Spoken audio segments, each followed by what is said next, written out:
আসসালামু আলাইকুম রহমতুল্লাহি বারাকাতু। কাদের ছাদ বাগানে বা ছাদে টবে কিংবা বাড়ির সামনে পাশে এরকম সাজনা গাছ আছে?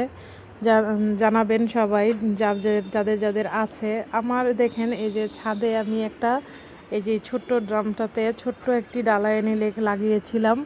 তো এই গাছটাতে দেখেন মাশাল্লাহ অনেক ফুল এসেছে, এবং এই পর্যন্ত আমি এটা থেকে অনেক সাজনা খেয়েছি। প্রতিবারই 10টা 15টা 20টা পরিমাণ খেয়ে থাকি। তো এবারও এসেছে। এই মুহূর্তে একটি সাজনা আমার হাত লেগে পড়ে গেল। তো এই যে দেখেন ছোট ছোট সাজনাগুলো কেমন হয়েছে। তো সাজনার গুণাগুণ তো সবাই জানেন, আর কি বলবো।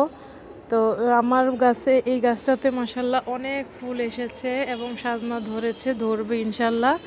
সাজনা সবাই মাছ দিয়ে, শুটকি দিয়ে, ডাল দিয়ে কিংবা নিরামিষও অনেকে খায়। তো সাজনার উপকারিতা সবাই ভালো করে জানেন।